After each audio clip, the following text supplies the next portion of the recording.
Mga kababayan, kamusta po? Si Kamanong po, nagbabalik po muli para po magkomento po sa inyo dito po sa Tambayang Makabayan. Samahan niyo po ang inyong lingkod, magkomentuhan na po tayo mga kababayan. At umpisahan na po natin. Ito pong pahayag po ng ating Vice President ay komentuhan po natin mga tambay. Ayon po sa kanya, ay totoo naman po na wala po talagang kredibilidad itong grupo na ito, lalong-lalo po itong akbayan na grupo po ni Risa Hontiveros, mga bayan. Ano po ba ang kredibilidad nito? Ito po ay para lang po magpabagsak sa pamilya Duterte. At pinahayag po ng ating Vice President, pati po ang nangyayari po, nakapalpakan na ginawa po ng administrasyon po sa atin na puro po pangako at kasinungalingan at pambubudol lang umano ang pinagagawa po nila sa kanilang mga panungkulan at nakipagsanib puwersa payata sa mga makakaliwa sa mga salot ng ating bansa. Painggan na po natin ang ating Vice President.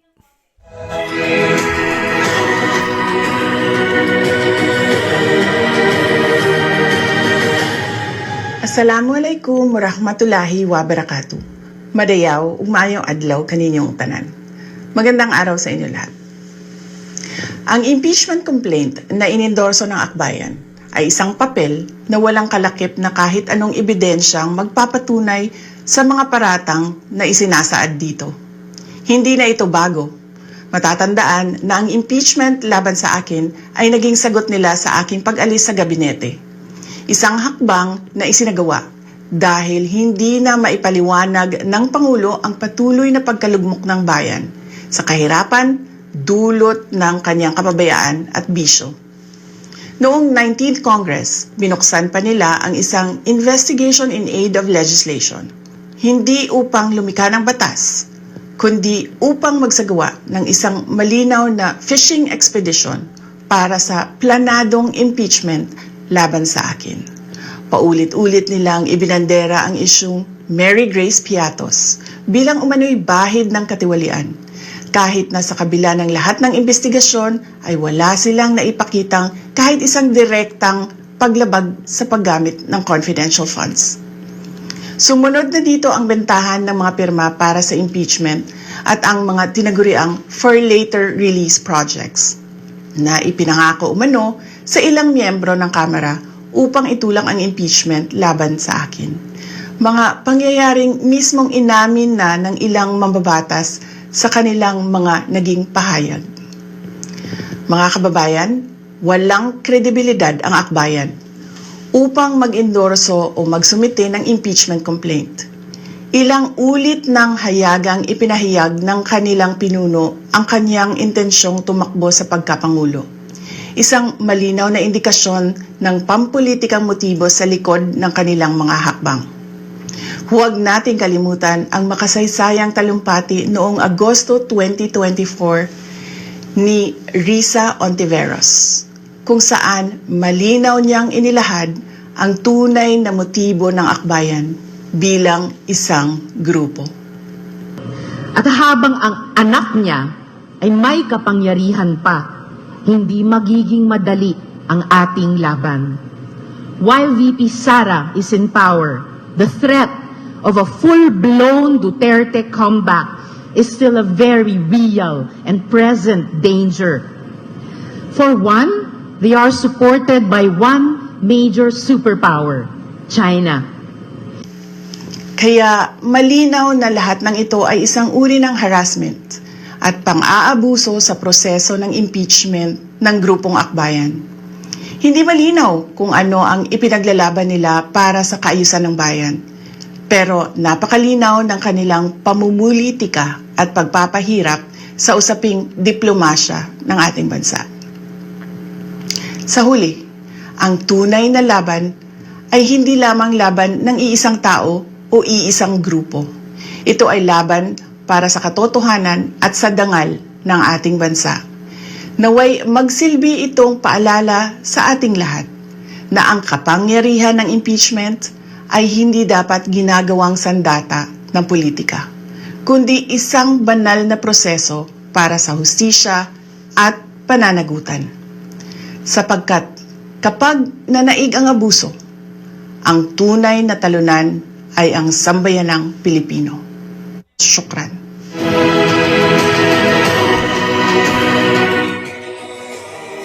Tama po yung mga tambay. Nakita naman po natin na nangyayari sa ating bansa.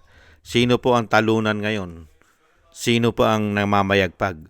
At napakasarap po ng kanilang sitwasyon.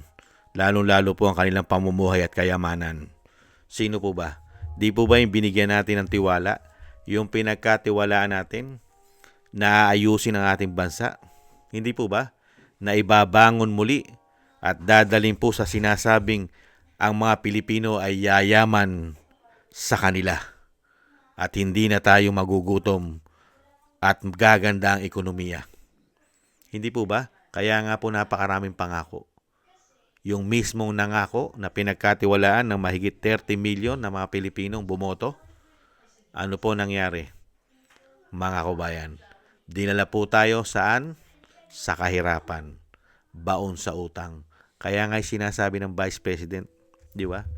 Ang Pangulo, mga kabayan, ano po ang ginawa ng Pangulo? Mga kabayan, pati ang kanyang bisyo. Wala po tayong napala sa pinagkatiwalaan po natin at binoto natin. Puro pamumulitika. Korupsyon ang ginawang issue. May bisyo pa. At dito po mismo, mga kabayan, ang sinabi po ng Vice President ay 100% tama po. Wala pong maidudulot na kabutihan sa ating bansa. Ito pong layunin ng grupo na Akbayan. Hindi lang po ang Akbayan, pati po ang grupo ng buong kabuuan po nila, ang Makabayan Black. Mga kababayan, na talagang sila po ang puspusang nagpapabagsak. Isa sila sa puspusang nagpapabagsak sa Vice President. Ito pong grupo ng mga salot umano na mahigit 50 years na sa ating bansa. Kaya po sinabi ng Vice President, ano po magiging kredibilidad niyan? Walang kredibilidad. Walang napatunayan. Politika. Lalong-lalo yung leader nila na si Risa Hontiveros. Ano po ang layunin ni Risa Hontiveros? Pabagsakin lamang dahil sa kanyang political ambition na maghari na po yata at magkaroon na po ng Pangulo ang grupo ng mga salot at mga kaliwa umano sa ating bansa. Pagharian nila. Kaya never tayong manalo. Never manalo ang mga Pilipino dito sa mga grupo na ito. Lalo-lalo po sa grupo ngayon ng gobyerno ng binagoong Pilipinas. Mananalo ba tayo dyan? Panalo ba ang Pilipino sa kanila? Sa kanilang paglilingkod sa atin, nanalo ba tayo? Ang laki ba ng pakinabang natin nung sila'y maglingkod? Di po ba? Sila ang napakaraming pakinabang. At karamihan pa sa kanila ay nagkaroon ng mga golden visa ayon sa Vice President. Dahil nagkaroon ng mga ari-arian sa ibang bansa. Ang napakarami pong buhaya ngayon sa ating bansa. Kaya dito po mga kabayan, malinaw na malinaw po at napakaganda po ng mensahe at warning. Isa po itong warning na binibigay ng Vice President na talaga itong grupo na ito, matagal na po ito, manlilin lang, sanay na sanay pong manlilin lang ito. At sanay na sanay pong lukuhin at gawing gago at bobo ang mga Pilipino. Pero tayo po ay hindi po tayo papayag, mga kababayan. Tayo po ay talagang handang handa po natin tulungan at tayo po ay nasa likod po ng katotohanan. Tayo po ay kasama sa katotohanan ng Vice President at ng pamilya Duterte sa laban na ito. Dahil po ang dulo po nito, pag nagtagumpay po itong mga salot na ito, ang ating pong mga lahi, ang ating salin lahi po, ang magiging kawawa, ang ating mga susunod na henerasyon at tayo rin po mismo na nakakasaksi ng mga pinagagawa po nilang kahayupan at kawalanghyan sa ating bansa. Ginagamit po nila ang kanilang kapangyarihan, ginagamit po nila ang pera ng taong bayan para po sa mga pangsarili po nilang interes. Gamit ang ating buwis sa napakahabang panahon, mga kababayan. Kaya po matuto na po tayo, mga kababayan. At alam naman po natin na ang ating Vice President ay dadaan po sa butas ng karayom. Dito po sa gobyernong ito. Real talk. Ang Vice President po at ang pamilya Duterte ay matindi po ang dadanasing hirap at pasakit dito sa laban na ito. Dahil hindi po siya tatantanan hanggang hindi po natatapos ang 2028 ay hindi po siya tatantanan ng mga salot para siya po'y pabagsakin ang kanyang pamilya. Nahandyan pa po ang sinasabi ng Vice President na mga buhaya na pumirma sa kanyang impeachment. Puro po nagkaroon po ng pangako. Pinangakuan para po siya'y pabagsakin. Gamit pa rin ang pera ng taong bayan dahil dun sa mga pangako na mga proyekto, yung mga proyekto later, pirma ka muna at magkakaroon ka ng proyekto at magkakaroon ka ng pondo. Hindi po ba? At yan po ang nasaksihan natin at ng Vice President. Kahit po walang mga ebidensya sa paggamit niya ng confidential fund, ay pilit po nilang ginagawa ng issue. Paggamit niya ng confidential fund ay wala pong matibay silang ebidensya dyan. At yan po ay confidential. Hindi po ba? At kung talaga po na ang confidential ay masama at sinasabi nilang dapat pong silipin ang mga confidential fund, bakit sinisingle out mo lang ang 125 million pero ayaw mong batikusin ang 4.5 billion every year ng Pangulo?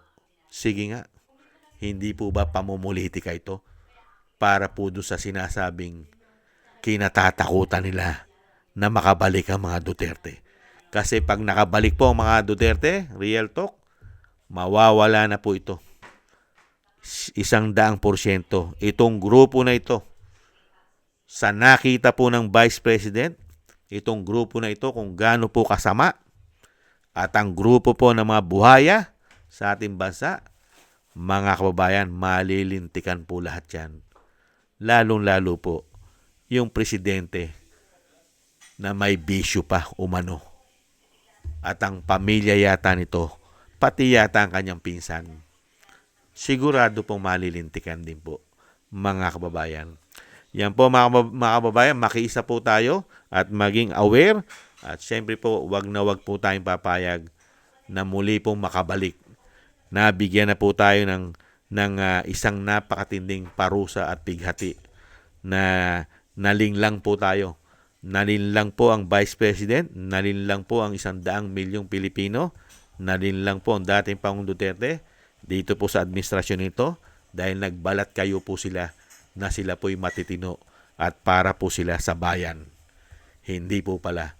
Kaya wag na po tayong pumayag at matuto na po tayo sa nangyari po sa atin sa mga tao na ito na sila pala ay iisang kulay. Iisa po pala sila. Magkakaisa po pala sila. Ang mga naranasan po natin dito po sa mga salot na ito umano. At yan po mga kababayan, si Risa Hontiveros na ambisyosa, mga kababayan, na wala naman pong ginawang kabutihan yata sa ating bansa. Meron din pong panahon para sa kanya. Hindi po ba, Senatora PhilHealth, nahandyan pa ang iyong mga allocable at insertion na bilyon? At nahandyan pa ang iyong mga tanim ebidensya? Tanim witness umano? May panahon din para sa iyo.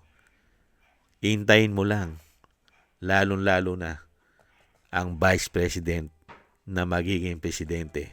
Saan kaya pupulutin ang grupo na Akbayan at ng grupo ng Makabayan Black? Saan kaya pupulutin ang mga ito? Isama na po natin dyan ang pambansang asong ulol, mga kababayan, at ang grupo po nila Dilima. Iisa naman po yan, mga kababayan. Maraming salamat po, Vice President. Thank you po sa inyo at ingat-ingat po kayo. At ang dasal po namin na sumusuporta para sa tama at para sa pagbabago ng ating bansa at muling makabangon. Ang dasal ay ang iyong pag-iingat ng iyong buong sambayanan at ang iyong pamilya ay maingatan po kayo lahat sa kapahamakan. Maraming salamat po sa advice at paalala, Vice President, lalong-lalo po sa ginagawa po sa iyong pagpapabagsak ng grupo po ng mga salot sa ating bansa. Ingat-ingat po kayo. Thank you po. At maraming salamat din po mga kababayan sa nagusto po natin Tambayang Makabayan sa YouTube at TikTok. At ganoon din po sa ating mga subscribers At sa mga nagbibigay po ng komento, like, share, and subscribe, thank you po sa inyo. Shoutout po sa inyo lahat. At shoutout din po sa inyo mga kababayan sa mga nagbibigay po sa inyo ng mga tulong at biyaya. Shoutout po kay Eric Hershaw ng Canada, kay Tatay Nick ng Canada, kay Annie Jo, ako si Pilam, Balance Vision TV, Gayat Shena, si Jesus Valdivena, si Nancy Lumampaw, Kingston ng Hong Kong, Jake Yahut ng California, USA, Gina Ray ng Berlin, Germany, Julieta Silona ng Sydney, Australia, at Baby Roman at Ate Isa ng Cagayan. Thank you po mga kabayan. Ingat-ingat po kayo. At lalo-lalo po sa inyong po mga paggawa. Shoutout po sa inyo lahat. At God bless po sa inyo lahat mga kabayan. God bless po. At taste lang po tayo. Paalam. Bye-bye.